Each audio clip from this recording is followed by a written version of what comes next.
Las 10 pandemias más letales en la historia. Una pandemia no es otra cosa que una epidemia a una escala mayor, mucho más extendida. Y una epidemia no es otra cosa que una enfermedad que alcanza un nivel de incidencia mayor que el normalmente esperado. Por lo tanto, una enfermedad que se extiende más de lo esperado y de una forma mucho más extensa de lo que se preveía es considerada una pandemia. Número 1. La viruela. Es una enfermedad infecciosa mucho más grave de lo que la gente cree. Está causada por variola virus de la familia Poxvirus, y no solo ha sido la pandemia que más muertos ha causado en la historia de la humanidad, sino que además ha dejado a millones de personas desfiguradas a lo largo y ancho del mundo. Especialmente terrible fue el siglo XVIII, donde la viruela literalmente conseguía diezmar a las poblaciones afectadas. Pero además de su letalidad, la viruela ha sido también una protagonista en la historia, ya que la primera vacuna diseñada por Jenner en 1796 fue precisamente para tratar la viruela. La enfermedad, según se calcula, ha matado a más de 300 millones de personas a lo largo de su historia, pero junto a la peste bovina fue erradicada. Número 2. El sarampión.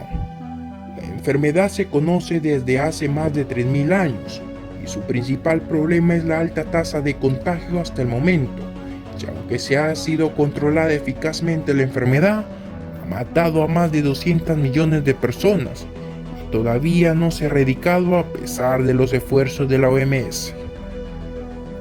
Número 3. La gripe española. Mató a entre 50 y 100 millones.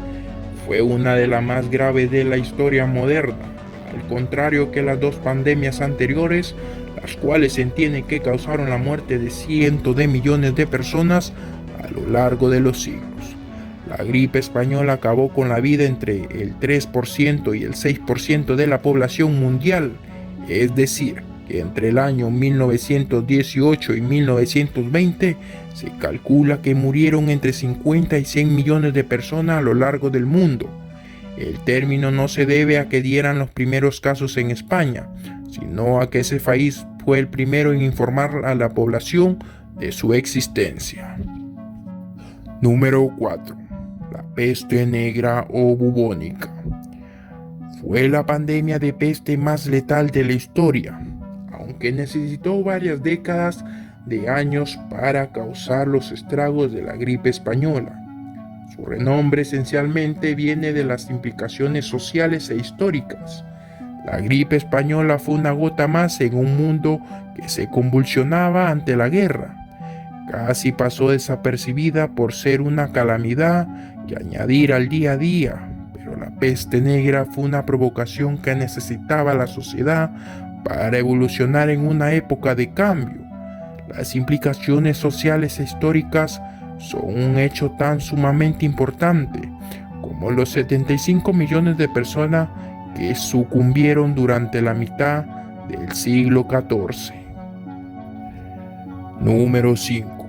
Virus de la inmunodeficiencia humana o VIH, también conocido como síndrome de la inmunodeficiencia adquirida o SIDA. Este virus es la quinta pandemia mundial más importante y también una importante parte de la historia moderna. Fue descubierto por Luc Montagnier en Francia y lo que provoca es básicamente que el sistema inmunitario no funcione adecuadamente. Por tanto, no es el virus en sí el que provoca las consecuencias letales, sino que destruye la capacidad de defensas ante otras enfermedades comunes y corrientes, de manera que la mínima infección puede matar. El VIH ha matado en el mundo a más de 25 millones de personas y actualmente sigue siendo un peligro para el mundo. Número 6. La plaga de Justiniano. Comenzó allá por el siglo VI, en el Imperio Bizantino. Esta pandemia se extendió por todo el imperio y más allá, aunque es bastante difícil estimarlo. La plaga de Justiniano probablemente matará casi 25 millones de personas en el Mediterráneo, hasta que se mitigó por fin en el siglo VIII y llegó a destruir hasta la cuarta parte de la población. Número 7. La tercera pandemia. Unos 12 millones de personas murieron por esta pandemia.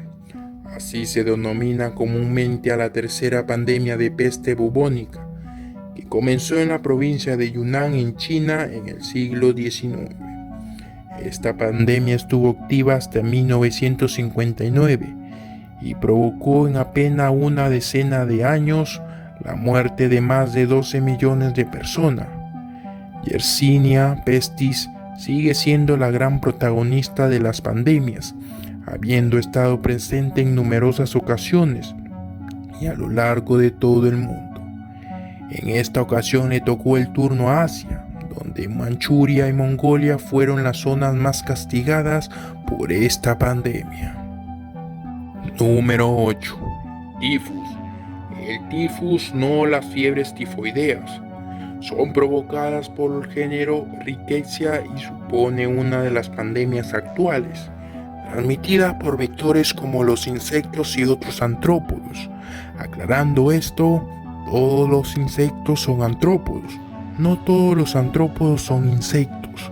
El tifus provoca fiebres altas, exantemas y otra serie de desagradables consecuencias. Normalmente afecta a poblaciones rurales o muy aisladas, debido a los vectores principales y a sus reservorios animales. Aunque el tifus ha matado a más de 4 millones de personas a lo largo de su historia, no supone un peligro demasiado presente en el mundo moderno. Número 9. La cólera. Mató a unos 3 millones de personas. El cólera es una pandemia actual causada por una bacteria, además de fiebres y dolor abdominal. El cólera suele matar a los afectados debido esencialmente a la deshidratación, que en muchos casos es prácticamente imposible de parar debido a la velocidad que se pierde el agua, y esto es debido a la diarrea. Para detener el cólera se suele tratar con especial cuidado los alimentos y el agua. Principales focos de infección. El cólera cuenta con 3 grandes pandemias ocurridas en el siglo XIX y epidemias muy extensas en el siglo XX, cuya suma total supera los 3 millones de muertos. Número 10. La gripe de Hong Kong. Esta es una pandemia más de gripe, causada muy probablemente por una variación de gripe H3N2.